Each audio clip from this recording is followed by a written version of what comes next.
Welcome everybody. Good evening, everyone. Welcome back to TCR Trinity Competitive Racing. Well, TCR TJ is the Season 13 Golden Class Champion for Trinity Competitive Racing. Oh, let's go, dude! Yes! Jabbar on the podium! He's on it by a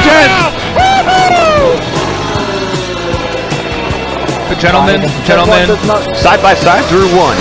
And Silent, and Seafreeze gets a half spin. Let's fucking go! Wheel bumping. DRS enable, let's do it. And Captain Blade battling it out for position. Captain Blade. Ickle, what the Then McChicken goes around and he also makes rewind down the front straight. Oh my god. I gotta check the heart rate. Why do we do this? Because of nights like this. Welcome everybody to TCR, Trinity Competitive Racing, and welcome to the first racing of the Racing Debrief, TCR's podcast where we combine the world of e-racing, league racing, sim racing, and TCR with real-life motorsports and Formula One. A true racing enthusiast listen. I'm your host, Seafreeze, owner of TCR, three-time Platinum Class champion, and current driver of the class. My co-host alongside me is TCR official, TCR veteran, and current Platinum Class driver professional, and the producer behind the scenes to make it go round, longtime TCR vet as well, current Golden Class driver, D'Angelo. I just want to preface this by saying a huge thanks to everyone to get this podcast finally running. We used to have one many seasons ago. I believe it was season 7. It's been a long time coming. A huge thank you to the legend Turkey Whacker for that awesome, sick introduction to this podcast. It was a very well-made introduction, and I can't thank him enough for that, as well as to Chibar and TJ and the other guys on the creative team to make that nice background that we can have on the canvas while everyone listens and enjoys. And also a huge thank to all the officials and everyone else supporting TCR. I'm really happy to get this thing going. For those who are new, who want to know a little bit more about TCR, I encourage you to stick around and listen. You could check the description for more information, join our TCR Discord server, and we're getting ready to start a new season, Season 14, on the new F122 video game this August 16th to the 18th. Without further ado, recording on July 11, 2022. Let's get into it. So, Professional D'Angelo, how are you guys feeling? We finally have the podcast. Expectations, thoughts, feelings, and welcome. I'm super excited to be here. What's up, guys? Professional speaking. Like Seafreeze said, it's been a long time coming. Just really excited to be here and talk F1, talk TCR, sim racing, league racing with you guys, and to see where this goes. I mean, yeah, going off what Professional said, it's very exciting to be here. We've been wanting to do this for a pretty long time now, in my opinion. So I feel like we're going to get some good thoughts on our topics today. So very excited and very proud for what all the people in the creative team have done to prepare us for this moment in our first podcast. So I'm very, very excited. Yeah, absolutely. And this first one's we have so many ideas. We want to hear from everyone, drivers, viewers, new viewers. So definitely leave your suggestions on what you want to have featured on this podcast, because it's a variety of topics, and we want to make sure we can cover everything, really. So if it's racing related, sim racing, league racing, TCR, we're going to cover it, and it's not just going to be us three. We'll have some guests on from time to time.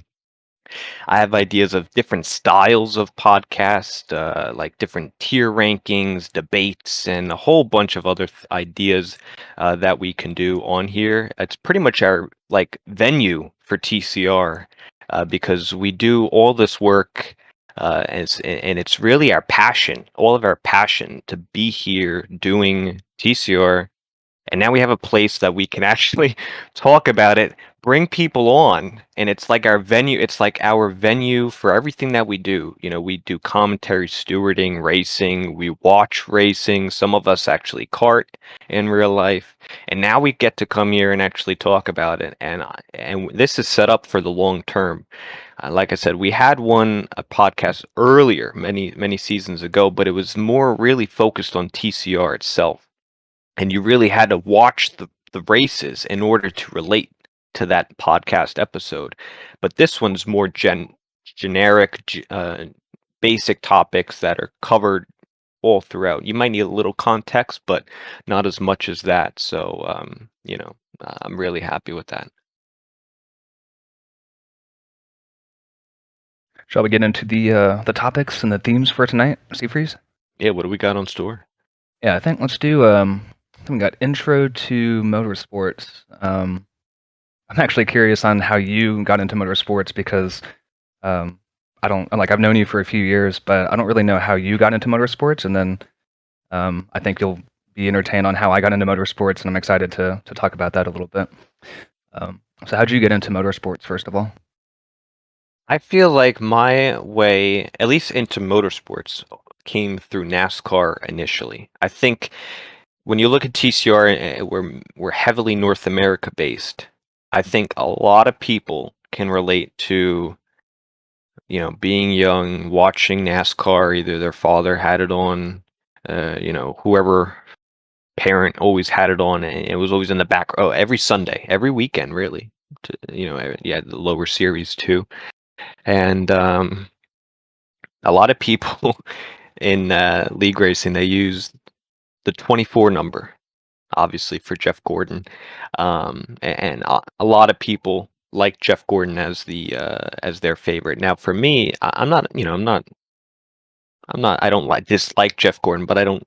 He's not. It was never my favorite. I liked my favorite growing up was Tony Stewart, all the way back in the 20 with the Home Depot scheme, and then moving on to Stewart Haas Racing in the 14, the Office Depot. That to me, just vivid memories of there. And I really got into it watching every week more, as I got older. But definitely, I couldn't really remember one significant moment. I remember I'd be on the floor, as many of us, with our little die-cast cars, Absolutely.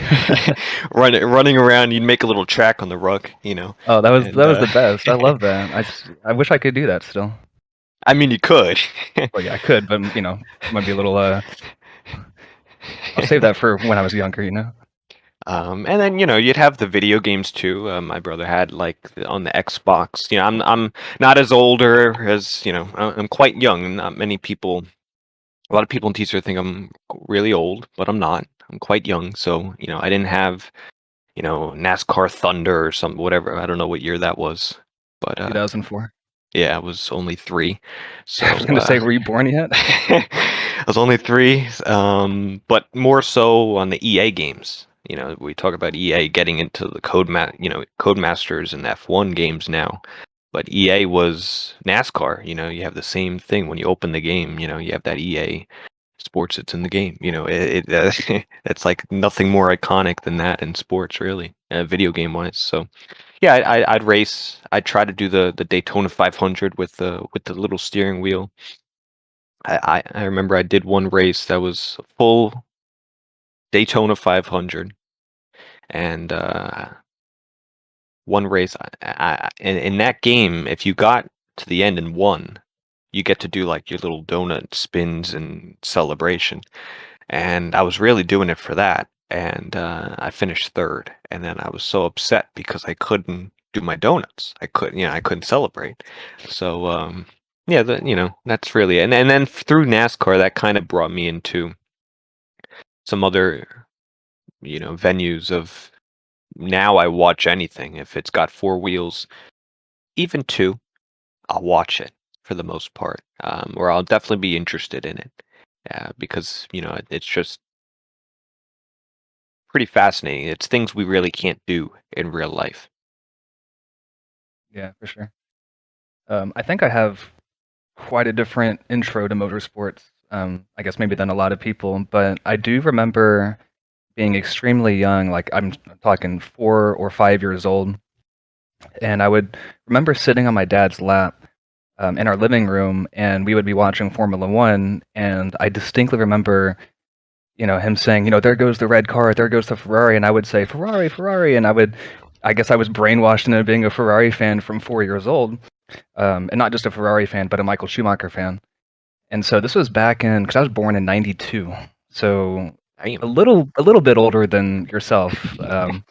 And people think I'm the young one, and now I'm actually a little older. But be cheering for Michael Schumacher and Ferrari, and that was back in the '90s, and I think '98, '99, whenever he was going against Mika Hakkinen, who the flying fin, the iconic flying fin, and we'd be eating lunch in the kitchen, eating like tuna sandwiches, and then going to watch the race and sitting on my dad's lap. And that was my first intro to motorsports and to Formula One. And we'd watch for a few years, and then he would finally win. But then it went off the air, so we weren't able to watch the races on TV on cable. And I quickly forgot about it because NASCAR was pretty big at that time, 2002, 2003.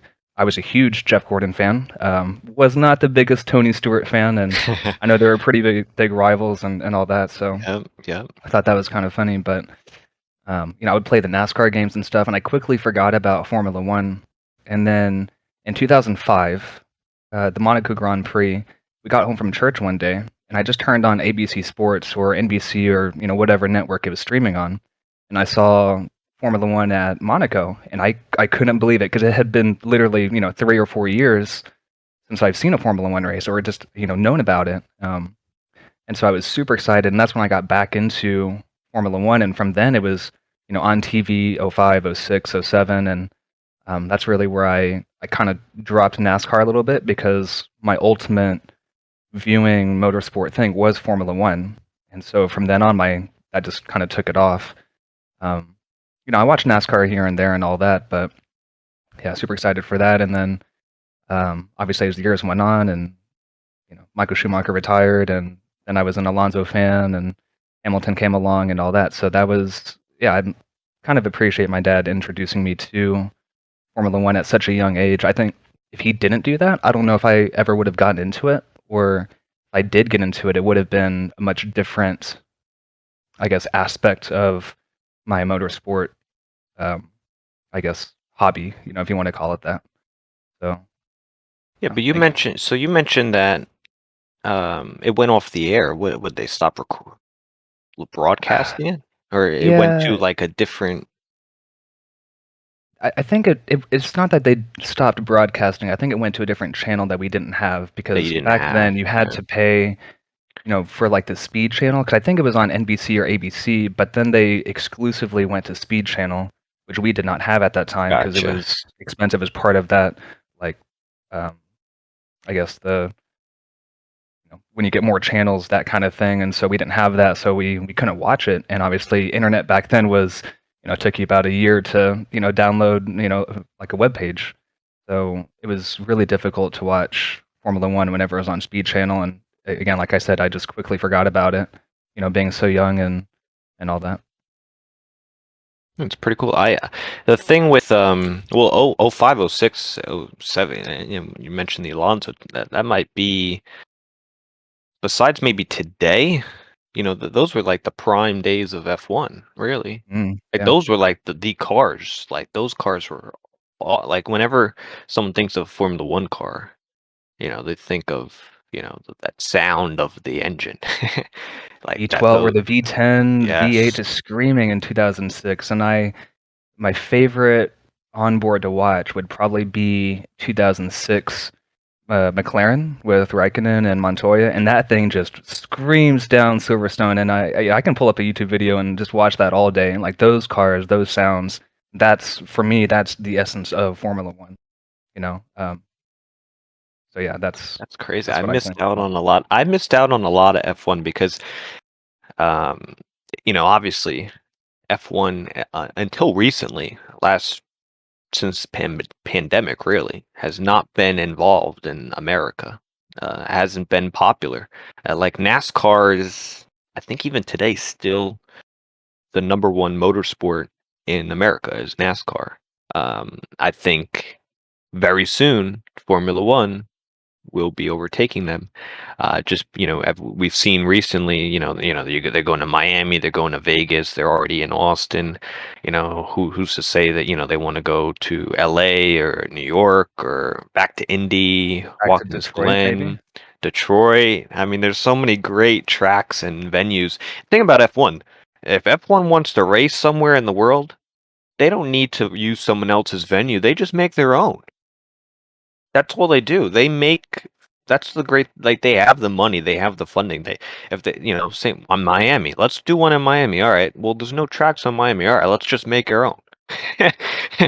Vegas, boom, done. I think that one's gonna be crazy, going down the I strip can't there. wait for that. Yeah, that'll be. But oh man, it's gonna be such a spectacle. I mean, F1 the Drive to Survive coming, and um, that series really made it popular. And to see, I think it was last year when they first raced back at Coda, since the pandemic. Man, the crowd and atmosphere there, it was packed, like really packed, like going up turn one in that hill. The whole hill was covered. I mean, you couldn't see one piece of grass. Oh, it was absolutely incredible, And and you were like there. I was there. Yeah, I was all over the track. I mean, on Friday, I was walking around trying to go through the S section in Sector 1, and also on the triple right-hander. I don't think it's turn 15, 16, 17, or whatever that like inverted turkey triple right-hander is. And then for quali on Saturday, I was at the Haas Hill, which is turn 15, 16 or 16, 17, where the Indy cars made their own track there. But just seeing the cars like just rip it through that corner and the back end just sliding a little bit on the curves, and you get the sparks too, and that's just incredible. And then on race day, the atmosphere was electric. I mean, we see on TV, old school Hockenheim or old school Silverstone, and the crowds were just Yeah. massive and filled up everywhere. You couldn't see grass, and that's what I felt. I felt like it was an old school race, and even people that I talked to that day kind of agreed too. They were like, "Yeah, this just feels different." It was the most exciting event I think I've been to, either in a long time or ever. And I don't know really why that was. Maybe it was because the whole Lewis versus Max rivalry, the first race after the pandemic, or kind of coming out of COVID. So I think people just wanted to get out, and we've been cooped up in our homes for forever, and to go out and to go to a motorsport event, especially with the tension of last season, probably just elevated the whole atmosphere, and I'm really happy that I went to that. Yeah, I definitely would want. I haven't gone to a Grand Prix yet. I've gone to NASCAR races. I've gone to IndyCar races. I even went to a Formula E race. Um, haven't That gone to was any quiet. haven't gone to any endurance competition yet, but Formula One is definitely on the list, relatively soon. Trying to pick the venue. Come down to Texas. Yeah, no, Coda's a great track. I really would want to go there if I had to. It's like such a great track. Like you actually see some nice racing, and it's the track itself. They did a great job, making that one, incorporating some other tracks in there as well. It's really good. But yeah, for F1, like my introduction, like your introduction to motorsports was mainly F1. Mine was NASCAR, and I missed out on a lot of years of F1. I didn't know F1 even existed until, I want to say, 2015. Oh my god. I didn't even know it was a thing. And that's purely based on the fact of Formula One is a European sport. They race Sunday mornings and some other crazy times if you go in, Japan, Singapore, China races. Um, they didn't have much like advertising on in America. I didn't even know about it. Like their social media wasn't as good. as it is today, I think they do a great job of promoting, and now they're really open up into America. But I didn't know it was even a thing until actually the video game came out in 2015, because I watch a lot of YouTube all the time, and I probably stumbled apart one of those Arava or Team Mardic videos and clicked on it, and I'm like, oh shit, this is cool. Yeah. These cars are quick. Like, where was this my whole life? Like, what did I just witness? And I kid you not, I watched the entire day, just those videos of that F1 2015. And my brother saw me watching all these videos the entire day. So literally that same day, maybe the first day, maybe the second day, not too sure. I'm pretty sure it was the exact same day I was watching them. He went out, I guess, to work or something and came back. He got me the game out And of then you sit it nowhere. for the next 48 hours, I'm sure. And I played it, and that was it. I was hooked. He got the game. I started watching the racing, and I'm like, man, where was this? Like, it's so cool. It's like such a great sport. I literally fell in love with the sport. And like now, I think it's even more so than NASCAR or any other motorsport. Like Formula One is my preferred sport, just because of it's like the premier, like Lewis Hamilton says all the time. A lot of other drivers do, but it's the pinnacle of motorsport. It's the top of the top. You can't go higher. And once you get there, it's hard to stay there. But Formula One is the best of motorsports. And the best drivers, the best manufacturers, the best teams, best crew, best everything is in Formula One. Everything else is lower. And the fact that they kind of market that way, like we're the best, we're like the pinnacle, that to me brought me to the sport, because I like that. It's very appealing when you're like, this is, if you want to see motorsport racing, you want to see the best of the best, you got to go to Formula One. The quickest cars in the world, best drivers, that's where you go. And man, I saw the first video, I got the game, started racing on the video game. It was really bad. And that was it. So it's kind of interesting. You started from more Formula One. I was more NASCAR, but we didn't get to you yet. But D'Angelo, we're here. We're here for you. Where'd you start in? He's gonna say IndyCar. Watch. Probably, yeah. Where'd you start in motorsports, and how'd you get into F1? Actually, I started in NASCAR much like you, Mr. Freeze. My dad and my grandpa really, they would watch NASCAR races on Sundays. Big Jeff Gordon fans. I actually See? There we became go. a Kevin Harvick fan out of nowhere. It surprised Ooh. my dad and my grandpa. But in the end, I liked NASCAR. I went to my first NASCAR race when I was about 5 years old up at Talladega. It was one of the greatest experiences for sports in my life. I really enjoyed it. And then basically one day I got home. I got home on Saturday and I found F1 qualifying for the Spanish GP, and I want to say 2010. Just turned the TV on and it was on, and I'm just like, it was like I was 7 at the time, and I'm like, ooh, cargo fast. And basically, I watched the whole thing, and then I woke up the next morning, and then the race was on, and then I fell in love with F1, like literally on the spot. And then I got the game that year for my PS3, the F1 2010 game, and basically I just played the crap out of it every day as long as I could till it was time for me to go to bed. And then I just kept watching the races as much as I could for how early they were, especially the ones in like Japan and all that. And then after a while, I kind of fell off because I was playing baseball and basketball. I didn't really have time to wake up in the morning, had a nice sleep schedule for school and all that. And then in the past 5 or 6 years, I bought, well, F1 2016 came out. I bought that, and then I rediscovered F1. And that basically brought me to buying every F1 game since then and start getting back into F1 and all that. And then basically it's all that. I still watch NASCAR from time to time. I watch IndyCar, watch IMSA. I've watched Yes. WEC. Yes. I love motorsport in general. It's my cup of tea. I love all the other sports too, like baseball, basketball, but there's just nothing that's like motorsport.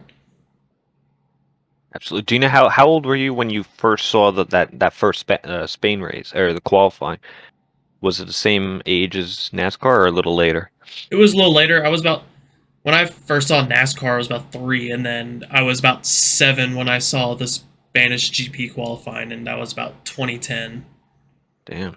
Yeah, because I was maybe double that. I was around 14 when I first discovered F1. But NASCAR and IndyCar all the way, since I could remember, well, playing on the carpet. But like, man, and I think that's true for a lot of American motorsport fans from NASCAR. You know, NASCAR races generally, like, well, nowadays it's later. It's usually 3 Eastern.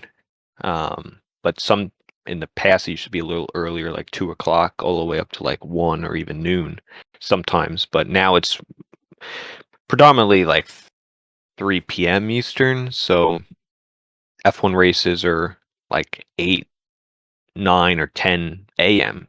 Eastern time for the most part. So by the time they got up and like it's like, man, they probably sleep in on a Sunday and they miss the race, which But now, since that my first race I watched was 2015 Belgium, and I remember them going up a Rouge, and they had this camera shot, which they probably still do. Um, right, right on the ground, looking up, and right to the left of it, right on the apex is the camera, and right on the left is the grass there. And when the cars go by, I remember like this, like the first image that I remember of Formula One is them going up a Rouge and the blades of grass Yeah. just moving in the wind. I'm like, damn, they're going that quick that they're making the grass move. Like, like they're and that's like a steep hill. You could really see the elevation. And since then, did not miss a race. For the most early stages, I used to record the races because I didn't like to get up early.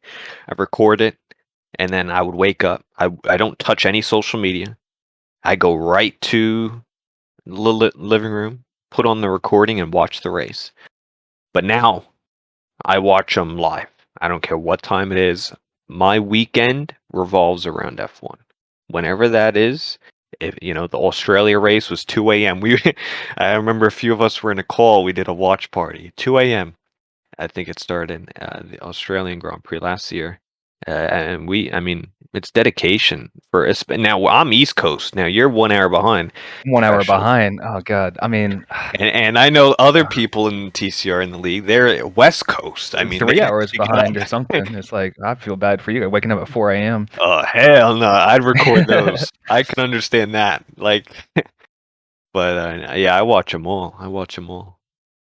So pre 2015 or 2016 or something, they actually used to have the races about an hour or two earlier than what they do now.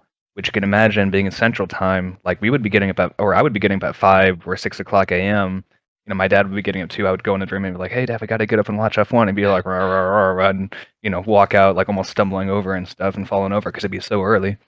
But we'd be watching the races at 6 a.m. and it was so painful, but it was so worth it. And I've always wanted to watch the races live, not recordings, because there's just something missing if you don't watch it live. Like you want to be there with them, even though you're watching through a glass screen. But thank God that they, you know, pushed the races back a little bit, like an hour or two, because now it's at a much more reasonable time for myself. 7:30, 8 o'clock, 9 o'clock start instead of a 6 o'clock start. That's a lot better nowadays. Yeah, I mean, it's for like the guys in Europe. I mean, Oh, it's easy for them. Come on. I mean, it's easy 2 for them, but p.m., 3 p.m., and it's like, not guys, only come on. that, but that's like their sport, right? I mean, that's Yeah. like, but that and what we call soccer, that them football. And some other things maybe, but like football and literally Formula One is like that's everything over there. That means everything. It means everything to them. Like our stories of many Americans, watching NASCAR in early days is their stories of them watching Formula One in their early days. Um, but it's such a great sport. I really enjoy it, and I think. Oh, I was gonna say something. I forgot. Oh man, maybe it'll come back to me. I was going to But jump in and say, yeah, go ahead. if you're watching the podcast, leave a comment down below and tell us whenever you first started, watching F1 or your intro to motorsports. I'd be interested to see kind of, where everybody kind of got their introduction as well. Yeah, absolutely, definitely. Yeah. Oh, I forgot what I was gonna say, and I'm not gonna delay the podcast so long. It'll come back to me hopefully. But I think the one thing that you mentioned us looking at other sports and stuff, and I think what this kind of ties into like league racing and why we do all that is if you wanted to, you can go and join a baseball league. You could do a basketball league. You could do football, all the American sports. Oh, I know what I was going to say. Let me just write this down here. Um so all those sports you can go out and do them.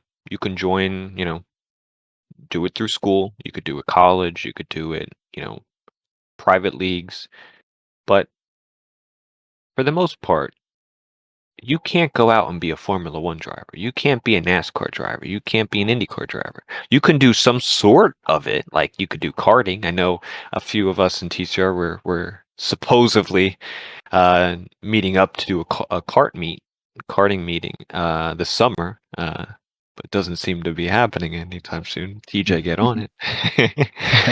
um, but I think that's why we do league racing, because you can play baseball. You can do, like, what do you need? A bat and a ball, a glove, Shoes, cleats, yeah, some clothes, and you're good to go, right? get some friends and get a field and go at it.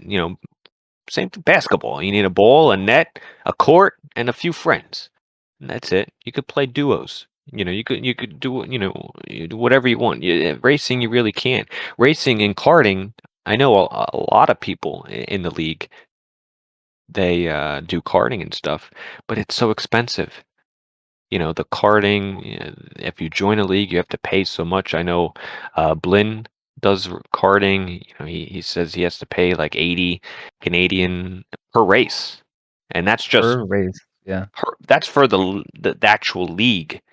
But you need your everything else that goes along with it. It's just so expensive to get into, and it's not popular enough in America to where it's like, oh, you know, I think there'd be some liability issues if you went to high school and said, all right, I'm going to do karting as my sport.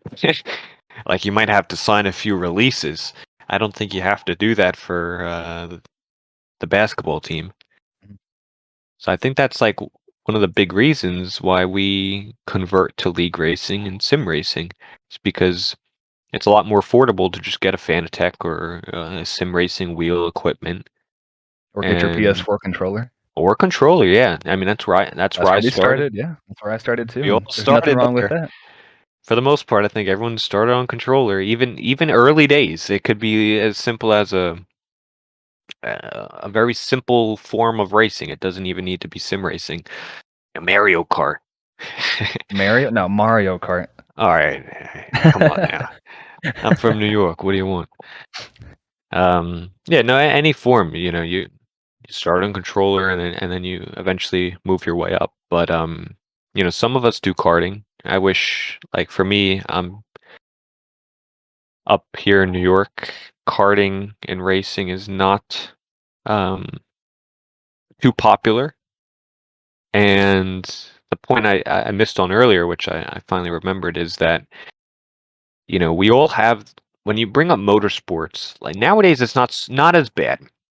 But if you were a Formula One fan, well, if you're a motorsport fan, you could say, "Oh, I like NASCAR" or something, and then your friend that has no idea what it is, they'll reference like the Ricky Bobby the movie, or some you just drive in circles.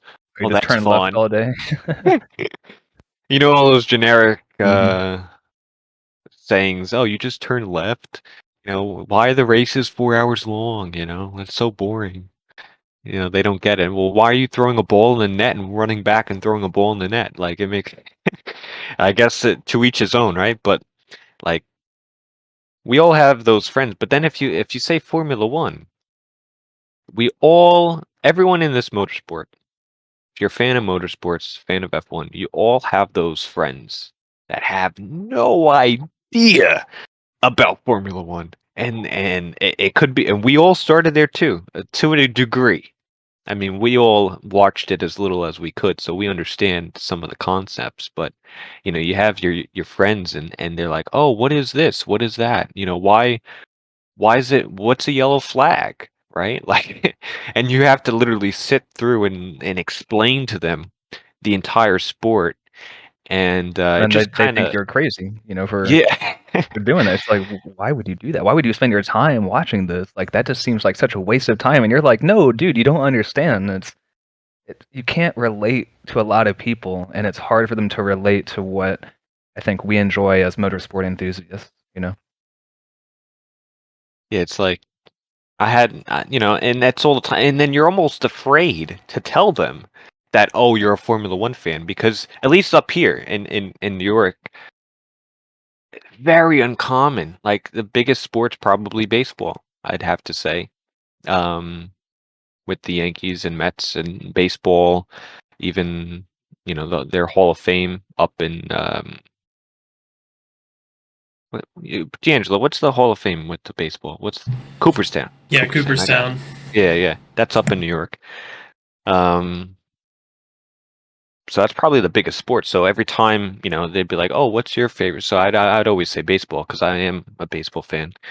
But I would never say F1 or NASCAR, like, because I'm like, oh, no one else watches it, and it's true, like, no one does. And when I do tell it to most people really are interested, like, oh, that's so cool. Like, man, they do a pit stop in 2 seconds, two and a half, like 1.9 seconds, like, was the quickest or whatever, or even maybe a little quicker. Like, how do you do that? Like, that's so cool. Like, they're going crazy speeds. They're just like dumbfounded by what the sport is. And then you tell them and you explain, and then they ask all the basic questions, like, what is this, what is that, like, why is he pitting, well, like, why, but that's, like, to me, the fun part, is getting someone who has no idea the sport and just saying, you'll enjoy this. Yeah, I mean, just imagine trying to explain F1 or talking about it to people down in Texas. Is like all they know is football, and Mm. I don't know, going to the rodeo or God knows what. I never wanted to talk to my friends about it because all they talk about was sports and stuff. And I was like, well, yeah, I like sports too. And they're like, cool. Do you like the Cowboys and the Rangers and this and that? And I'm like, I like Michael Schumacher and Hamilton. They'd be like, who and what are you talking about? So yeah, I can relate. And it was a little frustrating, I think, back in the day. But now that we've now that we have Discord and all the social media stuff, and you can much more easily find people who enjoy the same hobby or the same type of motorsport. It's much more accessible. And then especially with Drive to Survive, Mm. as much as they put the drama in and all that, it has brought a lot of people into the sport and stuff. And myself being a teacher here in Texas, there was a few seniors in high school that came up to me and they're like, hey, I noticed that you like Formula One and stuff, and I just watched my first race yesterday, and I had no idea that, these guys or these seniors would ever be interested in motorsport or racing. And then all of a sudden they're talking about Formula One. So clearly, something about, about the sport, about the pinnacle of motorsport is more appealing now. It could possibly, be to do with Liberty Media opening up social media and letting, the public see into the garages and see into the drivers, personal lives a little bit, or the teams, and kinds of the ins and the outs and stuff. And I think that helps a ton.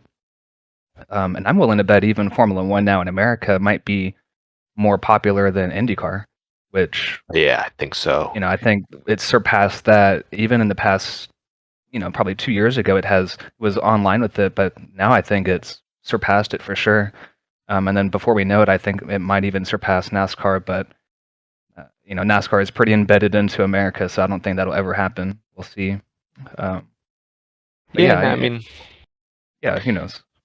I went to, so I mentioned earlier, I went to NASCAR races, IndyCar races, Formula E races. IndyCar, I don't know their exact numbers. I mean, they pull a bunch of numbers for the Indy 500. Obviously, that's like the biggest. They'll sell that whole crowd out, which is like 250,000 and more or something, which is stupid. And NASCAR used to do that when they used to go there. Now they got rid of the Brickyard 400, and now they do the road course there, and it's just not popular enough. The thing with that is, there's so many seats. Even if they're half full, it looks empty. Yeah. And that was the problem with NASCAR. I mean, you still pulled a decent number, but in order to max that out, you need 250,000 people. It's insane. Insane for all that. But on a regular basis, IndyCar, I think they do less numbers than like the Xfinity or the Truck Series in NASCAR. Now, I don't have the numbers to prove it, but I'm pretty sure as far as TV viewership, um, I think like NASCAR as a whole, all their series pull more numbers than IndyCar, which is a problem. But I think what the biggest thing with all that is, like you said, social media, Liberty Media. I think the great thing, like I like listening to the weekend warm-ups or whatever F1 posts on YouTube. I know there's other forums you can buy more to get more access to stuff. I think through F1 TV or some other things. I don't do all that because I'm cheap, but I do the YouTube, and I like to hear from the drivers, the post race interviews, post qualifying interviews. We get the weekend warm up. All that stuff. We get an insight. Even they even have a podcast too, which I listen to here and there. But you really get to hear the drivers. NASCAR, to an extent, has that. Like, I want to hear from all the drivers after the race. I'm Kevin Harvick fan now, from Tony Stewart through Stewart House Racing. Now Kevin Harvick. When he originally joined back in 2014, I followed him as my main driver since 2014. And he did a race. After the race, I always look up on YouTube or online. Kevin Harvick post race interview from whatever the race is. I can't find a single thing. It's like the drivers, they get on their trailer, get in their cars, and leave. They go to the next race. There's no weekend warm up for NASCAR, and IndyCar's worse. Their social media is really bad, and this is a top. This is like IndyCar. It's like the Like, top open wheel thing in America, right? yeah, I mean, why don't we have access to all this stuff? Like, why don't we have access? Like, F1 does a great job. I think they could even do more. I know they used to have the driver meetings. I love that. Oh, I love those. I want to see inside the driver meetings. They did that for a few races back in 2017 or 2018, I think, or 2016. Whenever it was. But I love those.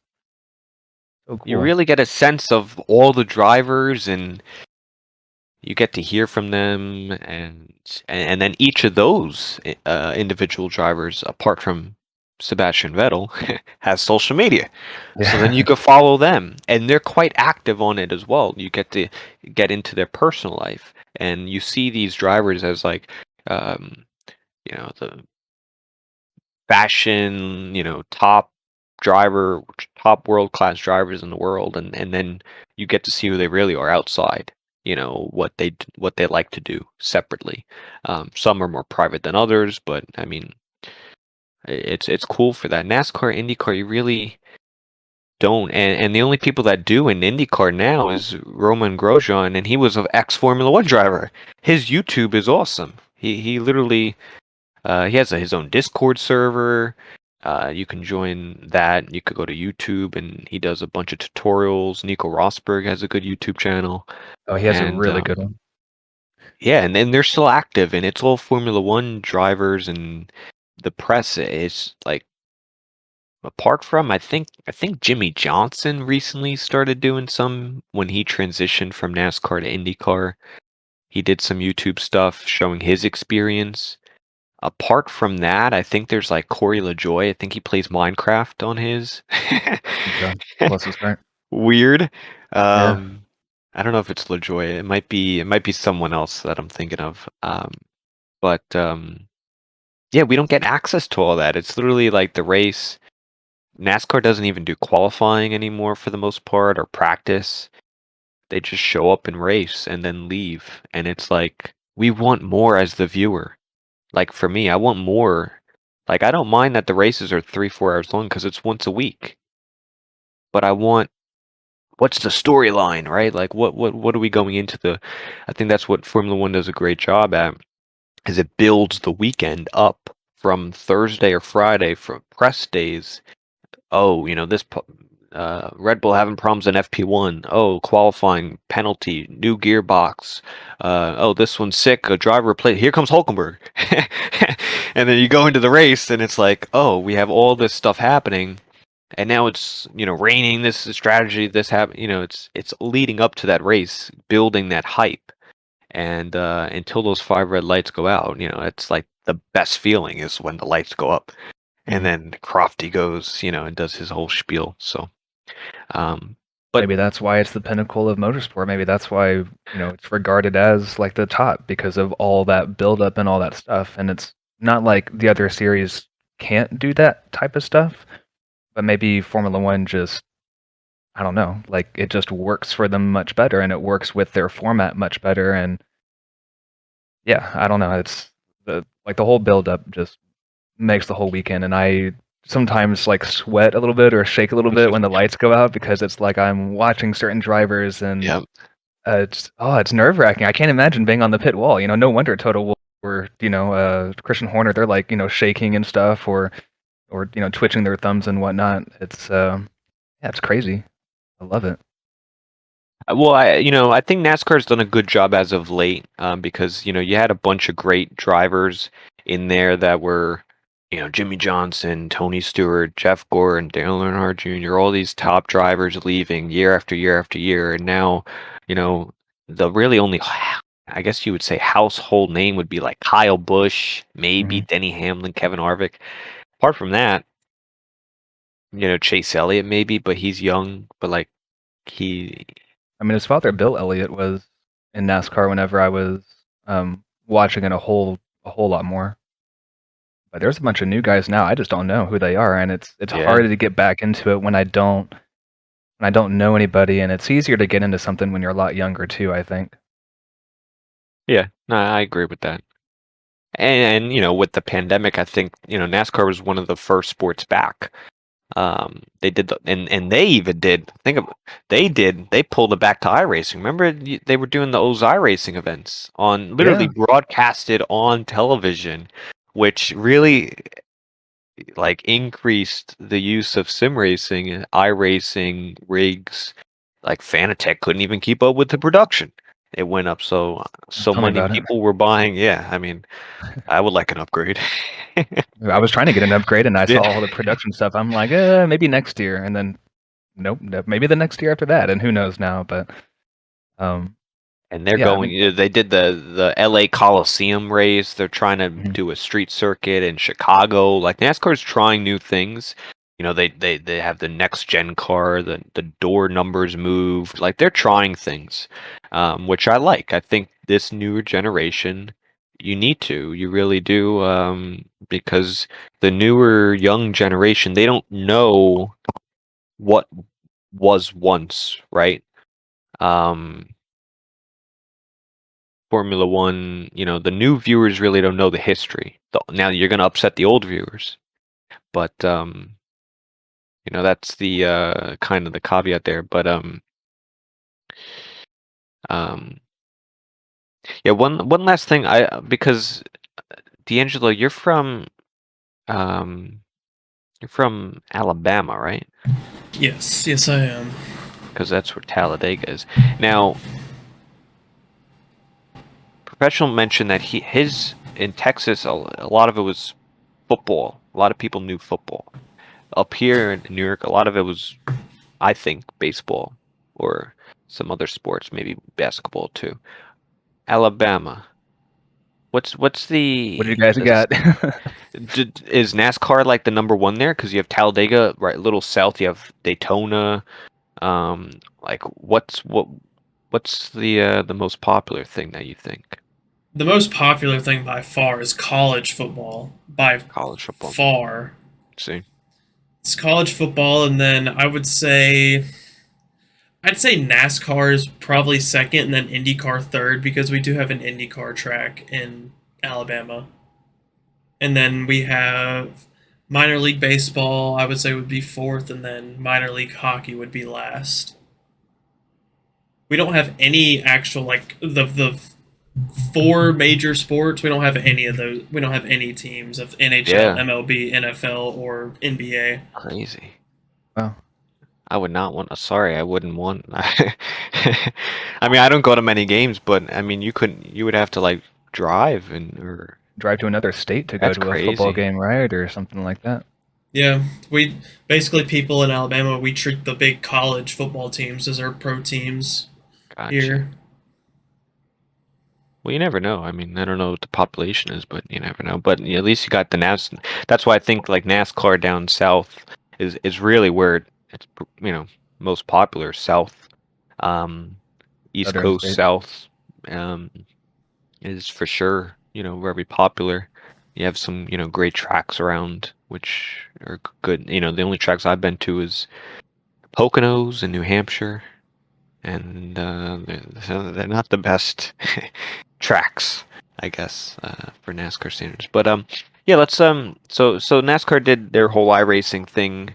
They went from, you know, during COVID, first ones back, then also first ones with no fans in the stands. People thought, that would really hinder the sport. I don't think it did because no one really, well, to a degree. But for racing, I don't really think you needed that. But they came back. Um, let's look into our first experience in. I guess we'll go to like iRacing or league racing. Whatever came first. Um, I was always into racing here and there in NASCAR games, but it really wasn't until I picked that first F1 game up.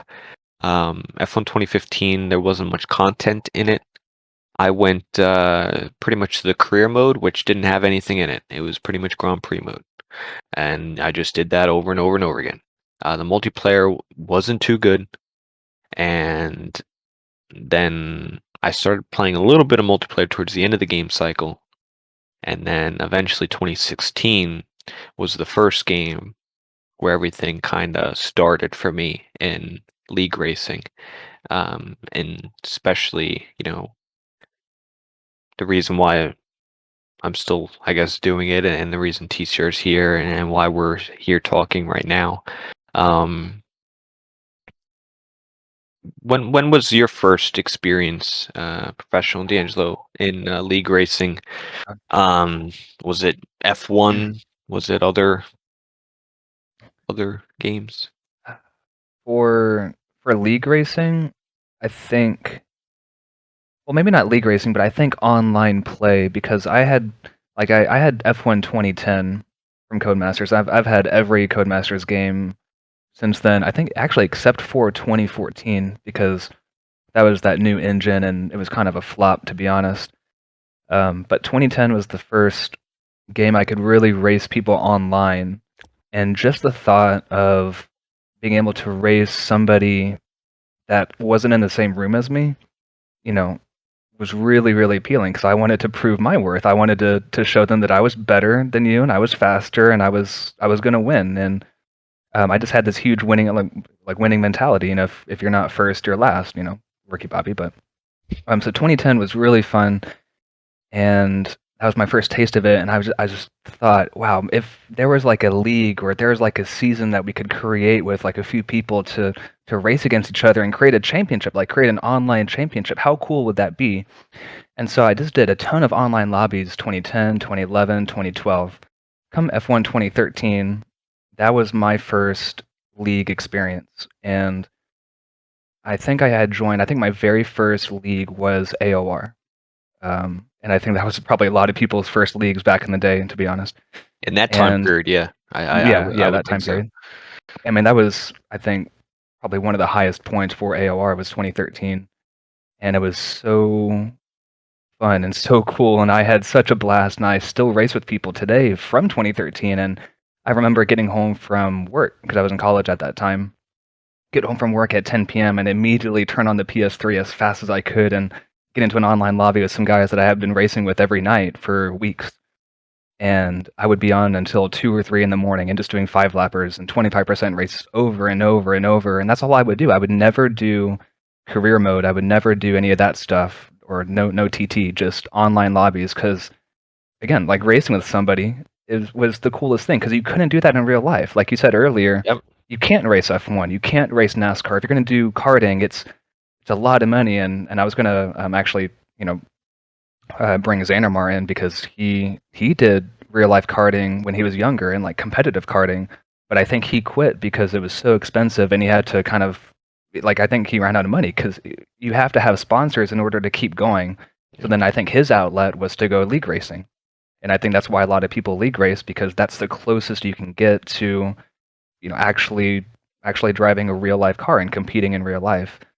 So that was my first league racing experience was AOR in 2013, was in the F2 division, and I was pretty quick. I was not the quickest, but I think I was top 3, top 4, and the championship was so close that season and kind of swinging back and forth, from track to track, and things got heated here and there whenever you accidentally touch somebody or you get the net code with the side pod glitch or whatever, and it's like I didn't hit you, and they yell at you, yes, you did, because I spun, and there's no way that I can spin without contact. I'm like, bro, look at the screen, like there's literally no contact, and it was just a back and forth thing, and since then it's come such a long way with the stability of the online multiplayer, and I think people don't give it enough credit from where we came from to what it is today.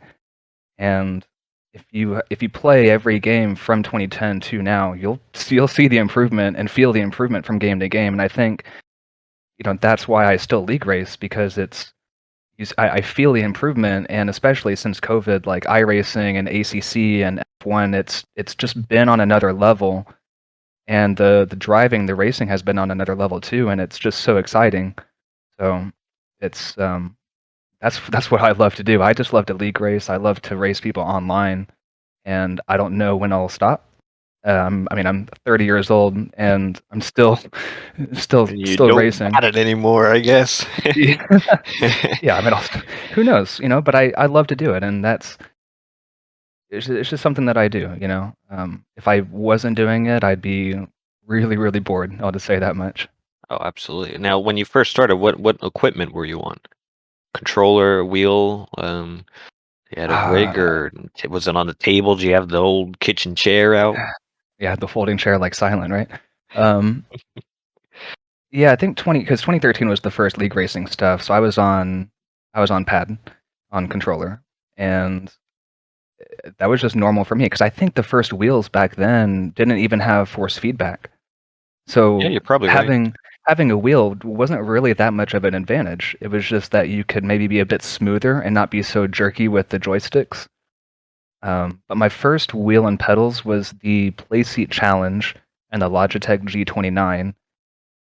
I got that, I think, in 2016 or 2017, and that's when I made that transition to wheel. So right around the time that you actually found F1 and got your first F1 game, I had a few years under my belt. So you could say maybe the experience helped a little bit because I remember beating you actually in a few league races in 2016 when I first joined TCR.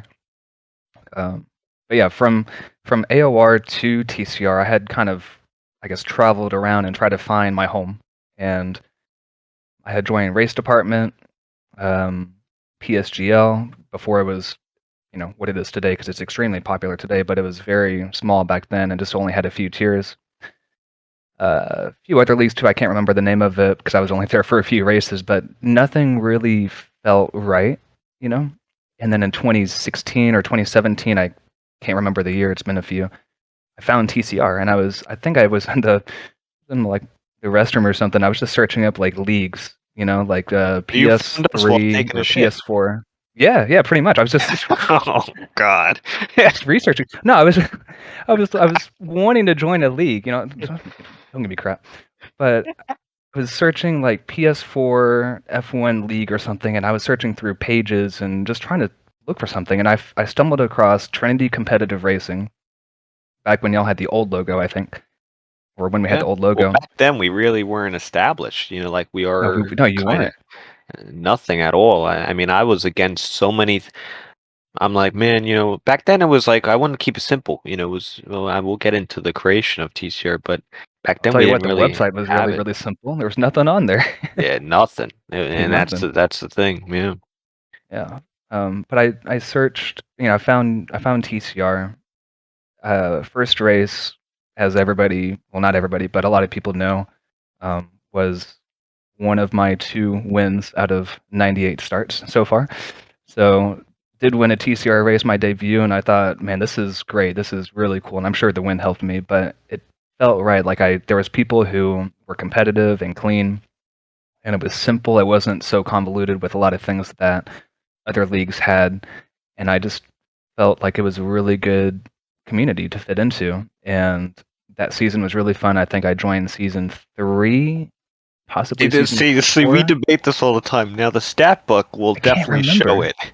The stat Yeah, book, if anyone doesn't know, we're still working on a way to where we can get all the stats onto the website. It just, there's a lot of seasons, a lot of entries, a lot of data, but we are working on that. But we do keep track of a lot of the stats, everything, keeping it very accurate. So if anyone, a driver, wants to know anything, definitely reach out. If you are a driver or a viewer, we can definitely get that. But we're working on it. But the stat book will show it. But we always debate this. You think you joined in season 3? I think you joined in season 4. I think you may be correct, honestly.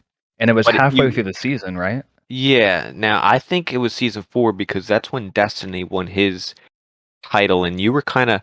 You came in late, but honestly, if you were there the whole season, you could Might have have won that, you know? you could have won it. Because you did win. I think you won 2 races that season. Yeah, I think it was Japan and what was it Canada? Canada. That was, yeah, because that was your last one. It was like, um, yeah, that was your last one at Canada. Um, and then there was a stint where you did leave TCR for a little bit, Mhm. and then you did come back. Once you came back, you really, you stuck around. Yeah, I think I But left for a season and a half, maybe 2 seasons. I think it was 2 seasons.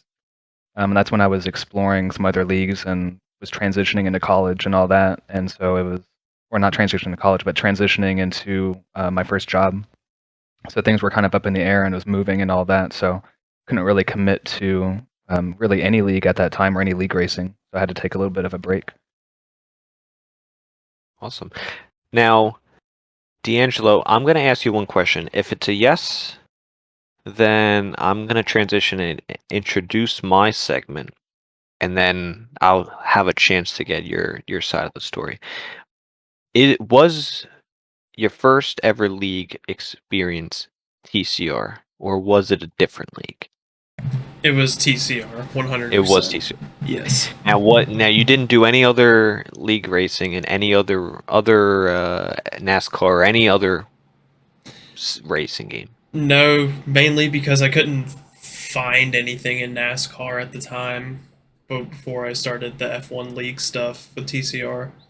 Awesome. All right, so this is a great example. This whole story will tie in for sure. So I always wanted to. Once I saw those YouTube videos and some league races, probably Limitless, I was like, man, I got to join a league. This looks just too much fun. I can't race these stupid AI, even though they're quite good on Codemasters games compared to some other games. I can't race these AI anymore. The one multiplayer race, one good race.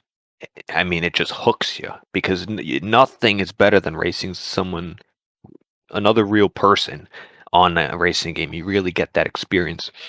So I'm like, I don't know how to join one. So you know what? I'm gonna make my own. So that's what I kind of started doing. I started multiplayer lobbies 2016. I got with a fast group of drivers. I still race with them today. And I'm very much in contact with a lot of those drivers that I used to do 5-lappers. I mean, I kid you not, I think I was freshman in high school. Literally, that's all I did. Every night, 5-lappers. It was just, I don't know, it's just so much fun. Like doing 5-lappers, racing with the guys, getting to know them and in a party eventually. At first, I needed to prove myself that, hey, I'm still learning, but in order to be quicker, I got to race with quicker drivers. And eventually, once I earn their respect, hey, this guy's clean. Freeze is clean over here. Hey, invite him in. And that's how I got into the party and actually invited. Every night we would do 5-lappers. But in those laps, in those lobbies, I was recruiting. I'm like, all right. I remember 2016 came out in the summer, as it usually does, the game. And I'm like, all right, I want to start something this fall, October, November, if possible. So I started reaching out to drivers who had good races with. They looked clean. They looked decently quick. And I just sent them a message. And I sent a bunch of people messages. I started making a list. I'm like, all right, I'll just get a group of 20 drivers or so. At 2016, you actually 22 drivers because you had 11 teams. And all right, I'll get 22 drivers, and we'll just race whenever we want to race. It seems simple enough. That's how a league is. That's all you need. And now, it's compared to what we do now, oh man, it's a lot of less work compared to now. But I'm not complaining. But so eventually I came upon one day, two people, and I said, "Do you want to join our league?" And this one driver, he messaged me back, Mr. Sensation, legend of TCR. He goes, "Oh, but I'm in a league right already. You could just join us. I have the owner in the party with me."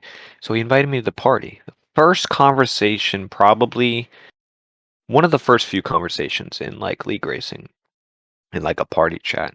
And it was now, if many of us know him, especially around that time period, Alan Cavey won. He had his own league, HRL. I think it was Hairpin Racing League.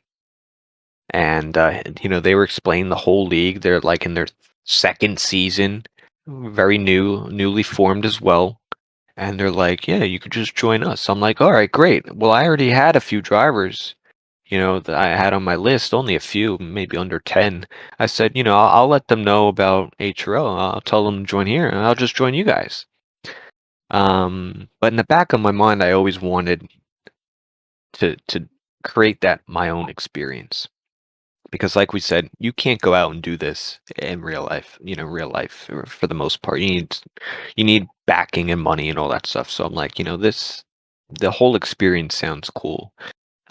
So I did a season or two there in HRL, and then two of the drivers there that I met through these lobbies, I asked if they would want to start TCR with me. So it was me and two other drivers, and I'll get into that in a minute. But one of those drivers I did message was D'Angelo, and I don't know if you remember the first message, but I mean, you could probably look back on PSN. I'd be like, "Hey, good race, blah, blah." Whatever. Do you want to join my racing league? Like all weird. I remember And that. I'm gonna go see if I can find the shit right I'm gonna try now. to find it. Scroll all the way up. Let's see what the first message was. It'll take a But while. the thing is, you were actually one of those drivers in season 1 of TCR that race number 1. It was Brazil. Race number 1, you were there, I was there. D'Angelo's an OG from the first season. And it all started from that literally first message I sent to you that you're hopefully going to find. And that's how I recruited. that's how I started getting drivers, was literally just out of, hey, I enjoy the 5-lapper open lobbies. Let me reach out and grab some drivers and just kind of like I get found a it. list together.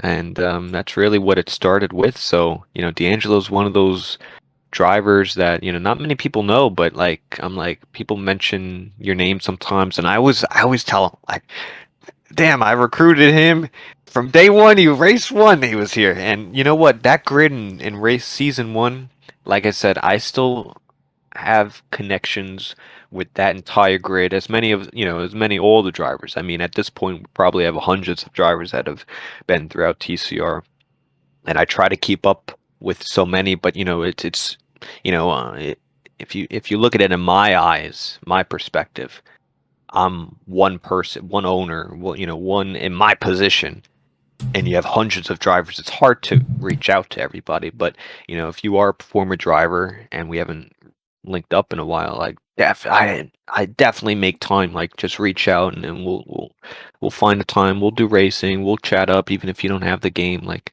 I definitely don't mind that at all. But that's literally how it started, organically, and that's a key word that us officials like to use, is organically, because it's true. It just happened, pretty much. Like, I knew I wanted to create it, and it wasn't like I posted an ad for anything for season one. Season one, you had to be a direct invitation to TCR. There was no other way in, because we didn't have anything. Our group chats were in PlayStation. And y'all didn't even have a Discord, did you? No. No. Was it even invented back then, or was Discord a thing? I don't know. Let me look it up real quick. I want to know when they established Discord, because yeah, like there I was don't no think- way to organize stuff. It was through PSN, like you said. Discord was founded in 2015. Okay, so it was around, but we didn't, Brand new. maybe not popular enough. But we didn't use it. We used PlayStation group chat. I mean, the most inefficient way you can organize a group is PlayStation group chat. Like, I think it wasn't until like season 4 we moved over to the GroupMe app, which had a few extra features, but I mean, we used that for maybe season 4, 5, and 6. We didn't move to Discord until season 7, and now Discord is universal. Almost every league, and you need to be a Discord. And any organization. Discord's just. I mean, I couldn't picture us doing the league without Discord. I mean, it's just been like, we use it every day. We're always on it, right? I mean, Discord is great. I mean, without that, the experience would be terrible. I mean, imagine if we're still in PlayStation group chats. Holy hell! The league wouldn't Granted- exist, I don't think. Granted, the PlayStation group chats has gotten better with the PS5 release. Yeah, I don't know about that, but It's still terrible. did you find our first? Were you able to find the first message? Oh yeah, I found it. Oh, let's read it. Let's see what the first. Oh God! This is Now, December. You're probably 7th. cringing right now. I have no idea what this is. So let's December- read first, and then your reaction. Let's go. December 7th, 2016. TCR Seafreeze, which that wasn't it at the time, but it says, "Hey, Yeah. I was wondering if you would be interested in a racing league for F1 2016. You looked pretty quick and clean. Let me know." Okay, not too bad. And then That's what was not your bad at all. response? What was your response? I How recent did you respond? I think it was this because it was the same day because Okay. I was still in the lobby, and Gotcha. basically Yeah, okay. I was like, I had never really heard of league racing before in anything at the time, so I was very intrigued and basically said, "Yeah, it sounds fun," and then just let me know about more information, and then you came out with more information, and then basically the first race was in Brazil. It was fun, and then after the first season, kind of went dark for a while because of school sports. I didn't really have Yeah. time. And then I came back in season 5. Did season 5 and 6, and then took off a season, came back in 8. Took off another season, came back in 10, and then I didn't come back till 13 this past season. mainly because I was too busy. But I'd always wanted to get into kind of like not really a league at the time, but more of like a group where we kind of just ran races from time to time and they were clean, fast, whatever. But then Freeze messaged me about an actual league, and then I was very interested. And then after the first race, I was hooked on league racing. And then also past TCR, I tried to find maybe another league that was on a different day that I could do to either get better at that, get better at racing in general. So I found league racing through TCR, and just it's been an adventure. Oh, absolutely. And like a lot of people say, you know, it's not just racing that you get here. It's really the experience and the community that we have, especially now. Um, if you're a newer driver, definitely don't feel get in there. Just say, hey, I want an invite to the party, invite to whatever. Get in there, and you really start to benefit everything. Practice sessions, racing, league racing, and you could even get helping with commentary, steward, and it's really what we do is very stupid, but I love the stupid things we do. Because, like I said earlier, you can't do this. We can't be in Formula One. There's only 20 seats in Formula One, and my odds aren't too good. So this is our own creation of Formula One in our own way, and that's what really stuck with me when I first found the HRL League with Alan and Sensation, is I knew deep down I wanted to just do this my own. Like I had so many ideas. I was like hooked to the idea. I fell in love with the sport. I still am today, and it's just I wanted to do it my own. So I did a few races with HRL. I remember that my first league race was at Baku.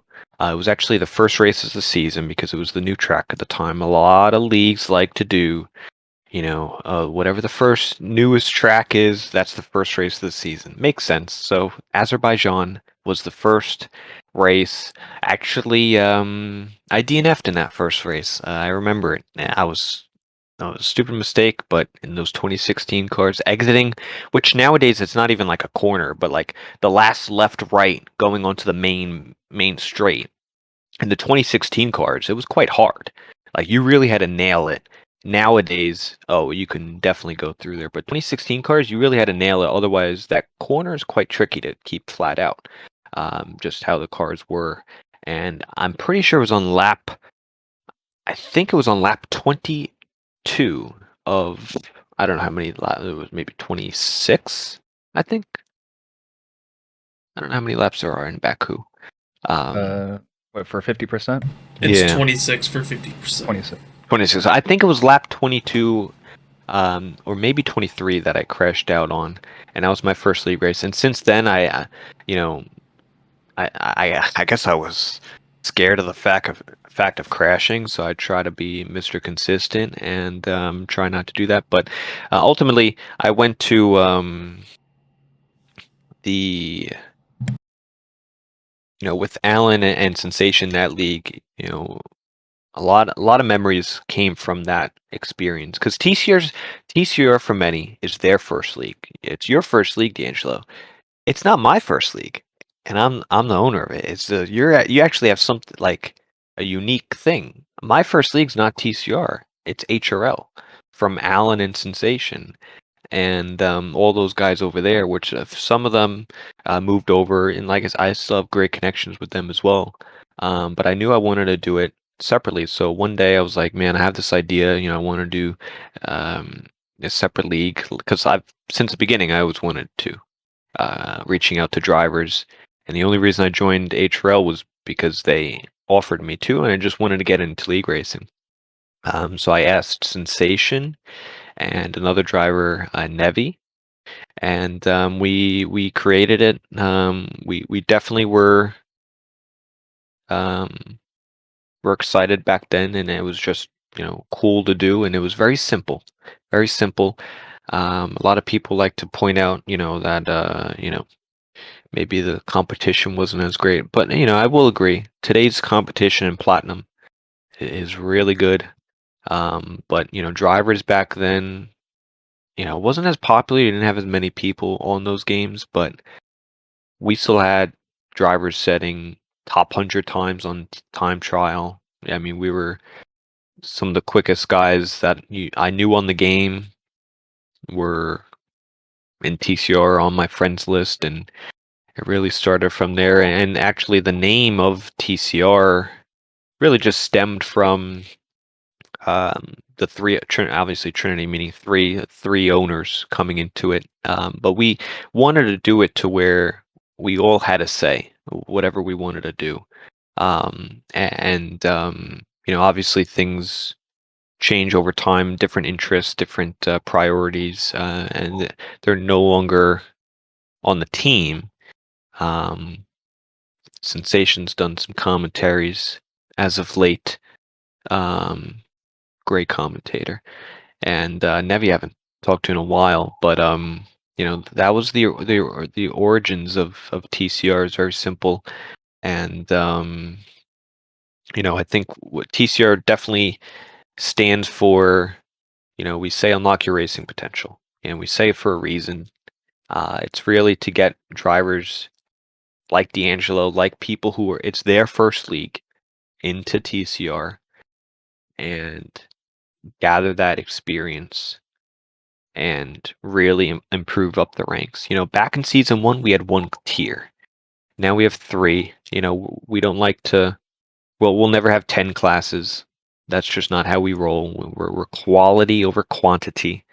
And I really love bringing in drivers, helping and practicing with them, and making sure they can improve. I've done this many years, professional as well, and D'Angelo too, for some credit. And we understand league racing. We're students of the sport, and all of my experiences, I would love to give to those new drivers, and that's kind of part of this podcast idea as well. It's connecting the motorsports, our interests, and you can't do that in real life for the most part. So what do? You can join league racing, and you join TCR, and you join that experience, and improve. Um, and I want to make sure we can give information to those newer drivers to help them in their journey, because I didn't have that. No one was teaching me. I had to learn all by myself. I didn't have your own teacher. yeah, I didn't have a Yeah. teacher teaching me, or someone, a mentor. So the fact that I could be a mentor to others is like so cool, because I know I would have loved to have one. Like, I would have loved to gotten in there. I practice with other people, but no one really said, "Oh, Freeze, you're doing this wrong," or like, "Oh, do this instead." Like here and there, but like I never had a mentor. I can't really say I really did a lot of it on my own, and I started, on controller. I started with assists, a mixed assist, medium traction control, ABS, auto gears, and then eventually Auto gears. Oh God. manual gears, and I took it all off eventually. I think my first wheel was season 4. First 3 seasons on controller. I got 2 championships on controller. I got 1 on the wheel. Season 4, I got a Thrustmaster entry wheel, T150. Pedals were shit. They broke every 6 months. I went through 3 of them. Jeez. Luckily, I got the warranty. And eventually, I think season 6, I transitioned to Fanatec CSL Elite. I still have it today. I haven't upgraded. The only thing I did upgrade was the pedals. I got V3 pedals. I'd build my own little rig to keep it on like a little wooden platform. It's up against my radiator. The wheels up on the desk. I got a gaming chair. I got a 30-pound weight set behind me, and a board behind that holding my chair in place. I don't move my chair at all. The chair is in place during league racing season. I don't move my chair. And it just proves you don't need a rig, you don't need a fancy setup to be quick and up in TCR. Like, although I didn't win last season, I was definitely a contender. Yeah, I was up there. And on this equipment, and others can do it too. We have drivers on controller up there, Bats Plus, P2, Platinum, Yeah. and Platinum. controller. Insane. So like it really proves anybody could come in F1 league racing and do it. And that's what I want to help with TCRs, helping others get to where they want to be. And that's what I don't know, that's so much fun. Um, So I ranted a little bit. Go ahead. no, you're good. So I was just pulling up our messages, Seafreeze, actually. Your first message to me was actually January 1st, 2018. Hmm. And you said, "Hey, I saw your message. I would love to test you, but we are full at the moment." I think you meant full, but you put Phil. You can be a reserve. You must use manual gears and at least medium traction control. We race Saturdays at 7 p.m. Eastern. I didn't respond. Yeah. Um, No, you man, I damn nearly denied you. I'm like, no, you can't be full time. We're full. Sorry. yeah, it's like you can be reserved. I was like, oh, okay, cool. I think I saw that. I was like, oh, okay, well, screw this guy then. And then 2 Please days come back later, soon. you said, I will need to test you before joining. So I guess I did respond. Maybe it's just not showing. Our first race is Saturday, blah, blah, blah. And yeah, so we sent a few messages back and forth. And finally, we tested, I think, a week later. And then you said, thank you very much. This was January 7th, 2018. Thank you very much. I usually like to battle in testing, but I just recently switched to a wheel. So I think that time you did switch from pad to wheel, since that's what the message indicates. And I make a lot of mistakes sometimes, LOL. Yes, let's do Britain. And then you asked me, were you pushing 100% at Bahrain? And I don't know what that meant, so maybe I would like to think you were impressed by my pace. Who knows? But that was during, I think, season 3 or something, because I wasn't able to race for a while because the grid was full, and some things didn't work out. But I think maybe I did reserve a little bit Yeah, in a race that's or why two. you might think you came in season 3. It could be. I think, mean, yeah, we'll have to 'cause- look at and make sure. But no, I remember wanting to get you in the league because I knew you raced in AOR because Mhm. at the time, in the and F2 division actually, or I think it was the GP2. It was AOR GP2. That's what it used to be called. wow.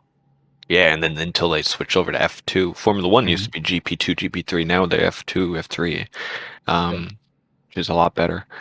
But I remember seeing your name somewhere in the community, and league racing and through mutual friends and stuff. And I kept trying to get in touch with you, but you you were There were hard so many to get. messages you sent, and I did not respond. I feel so Yes, bad now. Oh my god. I tried so hard to recruit you. Like message, like I knew this. Go back? How many messages did you not respond to? How many messages did I send until You you sent. actually respond? Well, I think.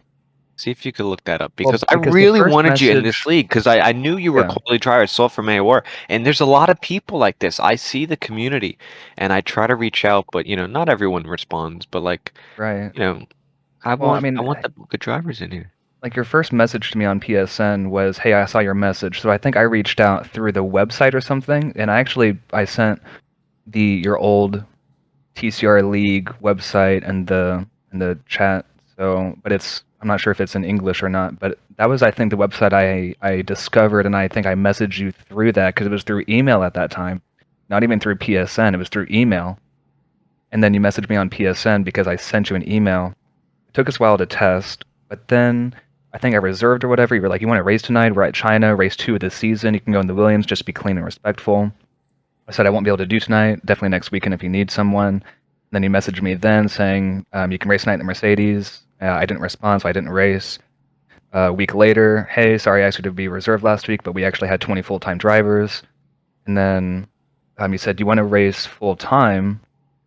And I said, I can do every Saturday. Maybe there is one time I can't do, but I'll let you know.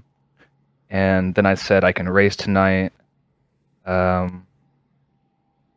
he said, I'll be in the Williams full-time. Good luck. And this was on January 27th, 2018. He said, this is our 4th race. You can still have a shot of getting some good points throughout the season. Just be clean as always, and thanks for participating. Blah, blah, blah. You'll do fine. Just enjoy it quite well. Good luck again. And I tried hard. this is like spring of 2018. So I think I had reserved a little bit early 2018. So I want to see if maybe that was season 3 or season 4. I swear it was season 3. I might have reserved. And then we're going into fall of 2018. And he said TCR Superclass finale at Bahrain. Will you be there? And I said, sure. I'll probably crash out. Yeah, well, you did Superclass. That was Yeah. the I love Superclass. that. Well, back then, like I said, we only had the one class up until season 5. Then the second class we called it the Superclass, and the Superclass. You could use whatever assist you wanted to, right? Yeah, It was we the just best wanted the of the quickest best. drivers. Yes. Quickest drivers. If you were quick, you were in it. Now the assist didn't matter because we just didn't care. We just wanted quick drivers in there, and we really had. I mean, we had the top drivers. Some of the top drivers on that game in that Superclass division. Those drivers were crazy quick. Because we used to start. We raced Saturday nights, I think 7 o'clock. Then we said, all right, well let's do 2 classes. So we moved the original season 1, 2, 3 seasons 1 through 3 from Saturday. We moved it to Thursday, and the time might have varied, but we restricted the assists there to racing line only. And from there, season 1, 2, and 3, switching to the Thursday, we called it the Thursday class, which is ultimately the platinum class today and what we know it as today. The super class had one season that stayed on Saturdays, and that was more. We were very European, like we were very global. I mean, we had drivers all over the place. We had drivers from Europe, South America. We had drivers from Australia, Italy, Germany, Brazil. You name it. We had a driver pretty much in it in TCR. And Superclass had one season, and eventually we transformed that to Wednesdays, which is now known as the Golden Class, and then we renamed Thursday Class to Platinum Class. And season 6 was the first season of Golden Class, and I believe only it was season 9, 3 seasons after, we did Silver Class on Tuesdays, and that's how we have it today. And since then, we've just been focusing on, the quality of TCR, and a lot of leagues like to expand very quickly. We're not like that. We want to make sure the quality is good, and the racing's good. The experience is, like none other. And it takes a lot of work. Like it doesn't happen overnight. It's, like we said earlier, this thing all started in a PlayStation group chat. And now we have bots doing things for me. Life's great. That's so cool. I know. Technology. I mean, Advancement in technology. That is mind blowing. I sit back, relax, and the bots are doing my work. No, but it's a great thing, and I guess the creation of TCR. I mean, I think I don't know if there was really any other TCR stories in the beginning. We got through the seasons. Any other things to think about through there? I'm not too sure if I missed anything. Do you have any questions about TCR? I don't know. I think I've said a lot of that before.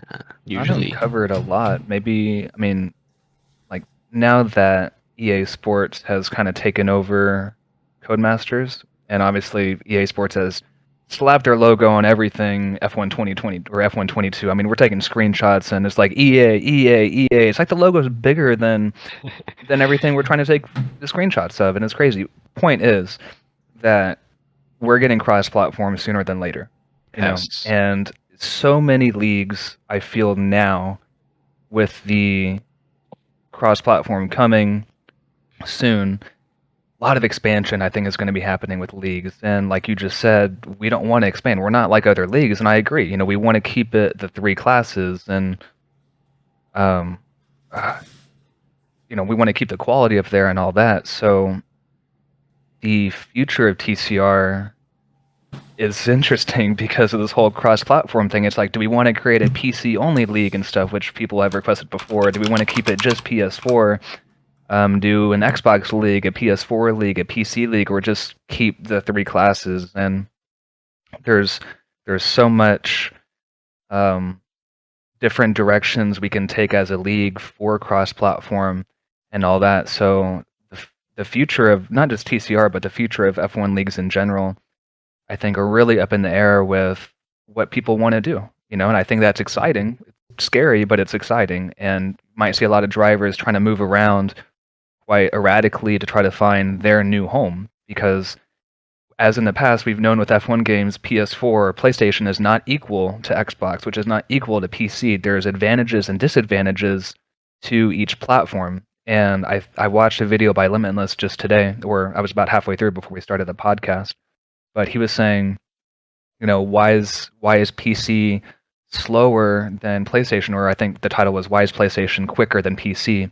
And so that's a little concerning that when we do go cross-platform, are there going to be differences in the platforms? Is there going to be advantage of playing on PlayStation than PC? If you play on Xbox, is that going to put you at a disadvantage because the traction is worse, or this and that, or the top speed's different of the cars? And we've known from Codemasters that that is the case. Actually, equal cars are not always equal in terms of maybe getting to the top speed faster than other cars, or the Red Bull feeling like it has more grip because it's a more stable car, or maybe the Mercedes from 2019 feels better to drive because it has a longer wheelbase, and that has an effect on the equal cars kind of thing. So the future for league racing is really exciting, but there's a lot of trying to find the right word, maybe apprehension, to how this is all going to work out, and we don't even know when this is coming. Like, we're one of the leagues that I think is starting later than a lot of others. I see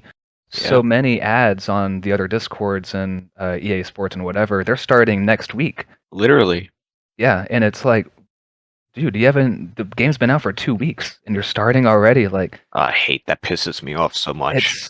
yeah, because you're trying to start so quickly. You don't have everything ready to go. You've got drivers trying to jump in at the last second without really committing or getting to know the league.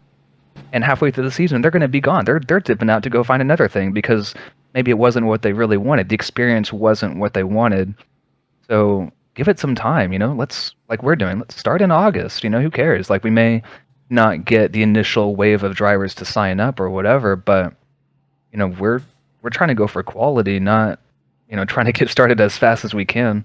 And then if cross-platform comes in August or September, cool. Maybe that's for season 15 or whatever.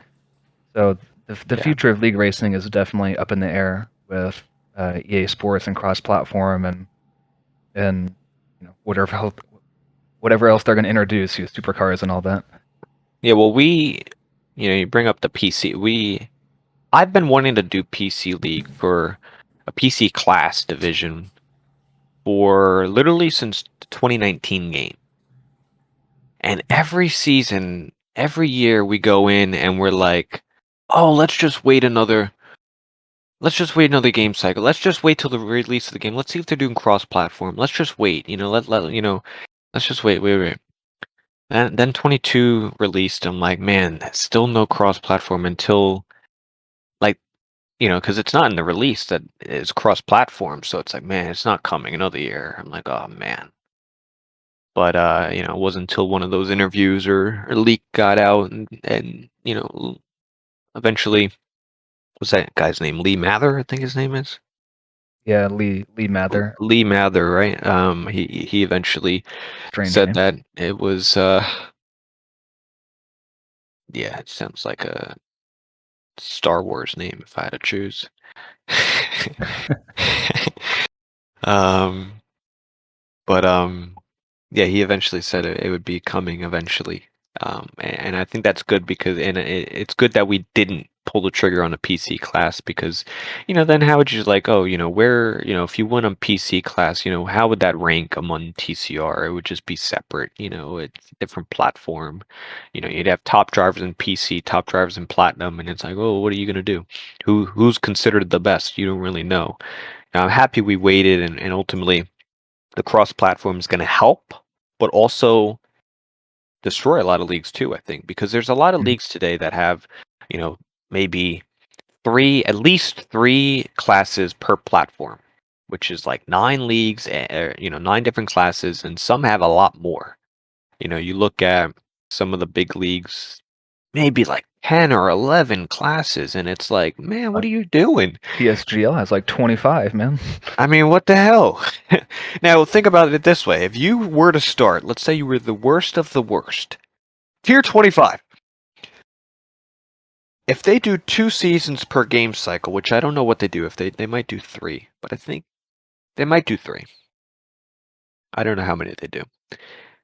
Let's just say it's 2. In 12 years, you can be in Formula 1 in PSGO. 12 years. If you were to go up one step at a time, each division, you got better and better and better. Like, Formula 1 doesn't have 25 tiers. They have F1, F2, F3, and everything else is like supporting, Formula Renault, this karting, everything else supporting. They're not, it's not like they own it. It's like once you get so far down, it's almost a different category of racing. It's like, same thing with like NASCAR and, your dirt and like modifieds and midget cars. And I mean, it's just so far removed from what it actually is. It's like they're not really controlling that. It's like grassroots entry level racing. So, the fact that they have so many, it makes, and it's on each platform. So then when you combine it, are they going to keep it separate? Are they going to combine it all and get rid of a lot of classes? It's really just a numbers game, and people say, "Oh, or is TCR going to expand and grow?" I'm like, "We are right now, like right now. It doesn't class that doesn't necessarily mean we need to make another class. We need to go on Xbox. Why would we need to be in all we need iRacing League, we need ACC League, we need all these. No, we're good at F1. We're North America's premier F1 league on PlayStation.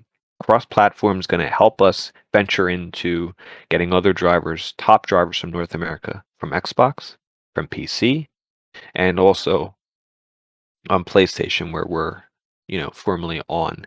And, it's going to help us get, better drivers in. So, the cross-platform is huge. Hopefully it's joined probably more for next season, season 15. We're entering this next one as if it's just PlayStation only. But yeah, I could definitely see us adding one more class in the future. I think only one more class makes sense. It would have to be, we race Tuesday, Wednesday, Thursday, silver, golden, and platinum. I think one more makes sense on Monday, the bronze class, and Mhm. that's it. That would make sense if we needed to. Now, I don't I think mean, we like, there's need no to. other colors to add, a fifth one. What are you gonna go with? Like a copper class? You could go a Iron. copper, give me coal, Iron. give me tin foil, I don't know, aluminum. Aluminum class? Yeah, that's funny. Garbage can, I don't know. Hey, you get so far down, that's what I'm saying. You get so far down removed, and you could say F1, F2, F3, F25, F26, but if you think of it in our terms, platinum, golden, silver, bronze, then you get farther and farther removed. Eventually, you end up at trash can. That's what F25 is in the other league. It's like it's so far removed. You might as well just join another league, and it's just so much work to make these leagues go around. And I really do appreciate everyone supporting and also listening to this very moment and in the first episode here. Um, because it does take so many people to make it move. It's not just the officials that are on the team. It's the other, people doing commentary streams, supporting, get me this, we need that, coordinations, everything. It really takes so much time. And it's like, we're good at F1. We're going to stick with F1. We're not going to go to like, we do some events on maybe iRacing and other platforms where, we'll get into in other episodes eventually, talking about other sim racing and stuff like that, our experiences there. But, we're going to stick to what we do best, and we're going to try to make it, as we enter now, next season. This is our first season doing a highly controversial topic in the league, but I think a lot are supportive, especially if you're a racing enthusiast, you love league racing. is the season entry fee. And not that we're it's meant to increase the product of TCR, increase the quality of the league, give back to that experience, and get more committed drivers, people who are actually wanting to be here, who are true enthusiasts of league racing or want to be true enthusiasts of league racing, and really enjoy the product. Ability to, that opens the door for so many things. We were just talking last night about, what are the trophies going to look like, that the prizes for drivers in the class, and how that all works. And I think looking in the future of TCR, in my eyes, it's really bringing that experience. Like, you can go to I know we're going this summer for the TCR karting meetup, but it's almost as if you were to join a league, you like bowling, you want to join a bowling league, you join a bowling league, you pay whatever, they provide everything. You do a private baseball league, you probably pay every here and there, and you join the league. You like throwing darts, go for it, and you join a dart league. And they provide everything, and it's there, right? So it's the same thing here. You go to TCR, you know what you're getting, you have the season, and it's just more of a, no pun intended, more of a professional league. At least we try to be, and we're always trying to improve on that.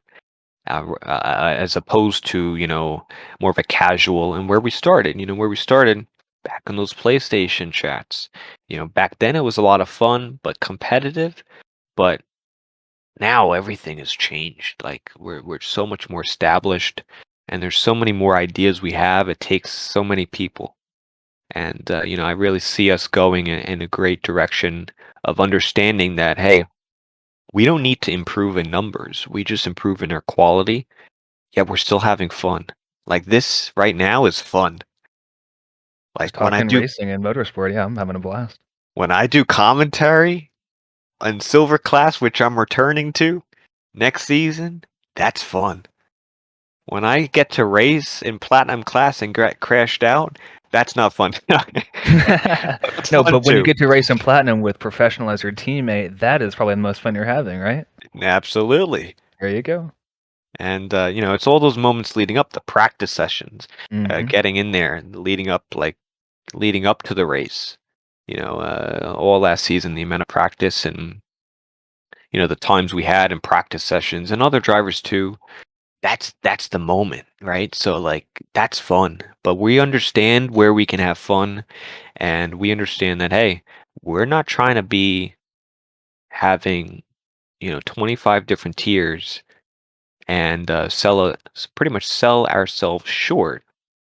We're looking to be, hey, if we have drivers waiting to come in, that's a good thing. And that's quality over the quantity. And it takes a long time to get more quality, but we get there each and every time. Hopefully the drivers and I think the overwhelming support from this season entry fee has been pretty much positive, because they know what, they're here for the right reasons. They want drivers committed, showing up. They want that sense of, oh, we're not going to have a driver join, crash me out, and then leave the next race. Or, Where leaving something for, happens, like, you miss your breaking point and get spun or something, and you throw a huge fit, leave the Discord, this and that, return a few hours later. It's like, it's the mindset of, it's the similar mindset of, racing, and hopefully become like the pinnacle of league racing in North America, just like in F1. You don't have 30, 40 drivers on the grid. It's 20 drivers or 22, and then there's a waiting list. Like, drivers are at the Yep. door knocking to get into F1, and that's okay if it happens in TCR. And the people coming to race that have a similar mindset as you, with being clean, competitive, realistic, to what you see on the TV and stuff. And we don't have to be the fastest like esports driver ever, because let's be honest, some of those esports drivers, and it's no dig at them, but sometimes they don't take things realistically. Like they exploit everything they can, and there's contact. There's contact in the corners and this and that, and you don't get that experience of really trying to, replicate what you see on the TV and all that, because I don't think you see contact on real F1 on TV. I mean, maybe a few times here and there, like last season with a few of the top drivers, but it's you don't you don't push each other off the road and make contact and this and that. I think what we can try to do is, and what we're trying to offer is that super realistic racing experience with everybody that has a mindset of being competitive, yeah, and having fun, but being really respectful of each other and respectful of you know, what we're trying to do or what TCR encompasses, because it is different. Like, I've been here for a long time, not as long as D'Angelo. He's the actual OG vet.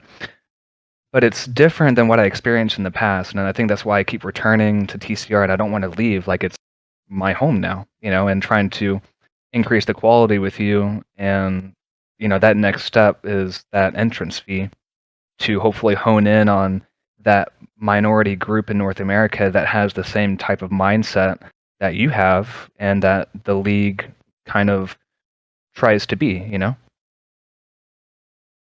Absolutely. And for those still confused, either new drivers or current drivers, yeah, definitely check announcements for all that upcoming for season 14. If you have any questions, definitely reach out.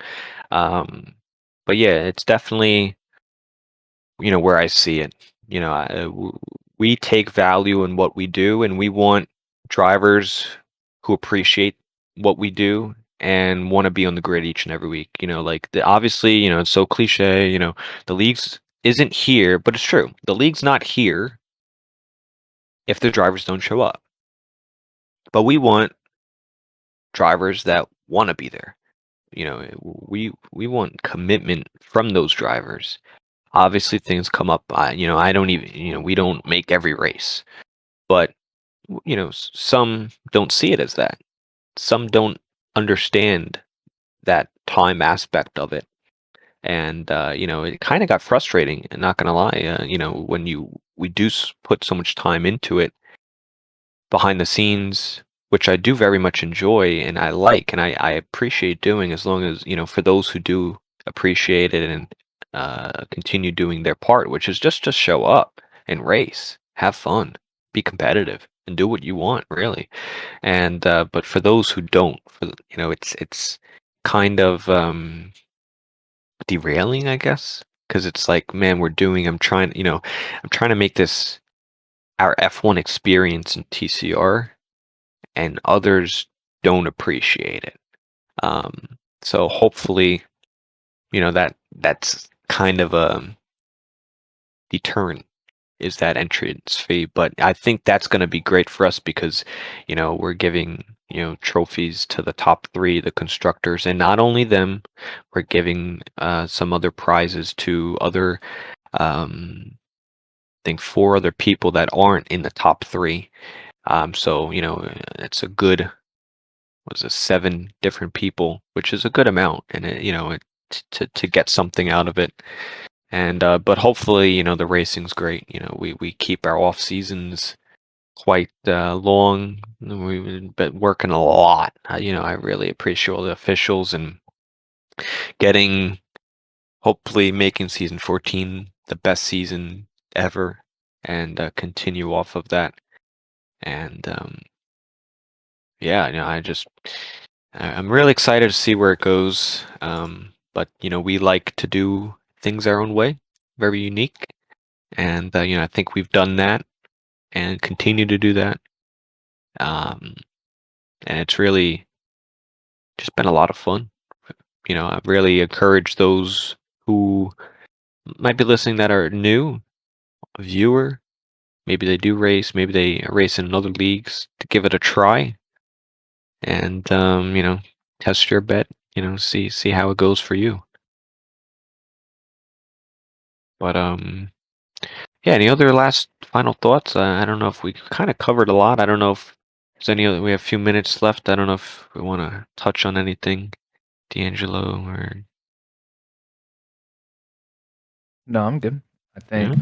it's been a good night, been a really good podcast, and I really am looking forward to.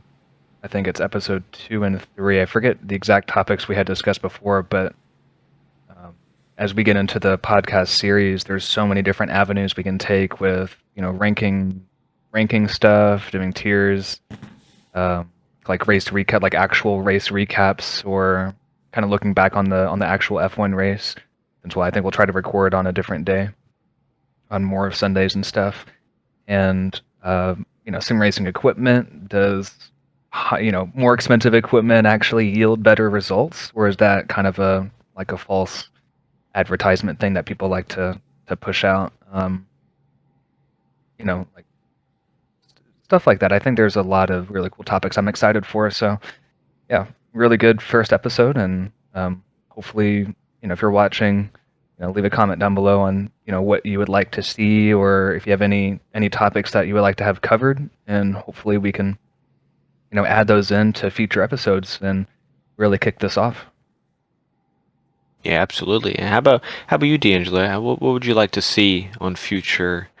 And if there's anything that we touched on that I know we talked a lot, you could, but if there's anything that you want to see in the future of the racing debrief. No, really, just anything like the. I feel like the race recap thing for Real F1 would be a really good addition. I have really fun tonight. Good topics just for the first podcast. Pretty long one for the first one. I feel like that was kind of necessary to go over everything and what we're going to do for this series. But yeah, there's a lot of other stuff we could do. The tier list, like best drivers of all time, like S tier, all Yes. that stuff. Could do your favorite drivers, all that. There's a lot And of we stuff. yeah, go ahead, sorry, my bad. There's a lot of stuff we could do here, and it just opens the door for what we can do and talk about for TCR and motorsport in general. Yeah, and we want to have more guests on too.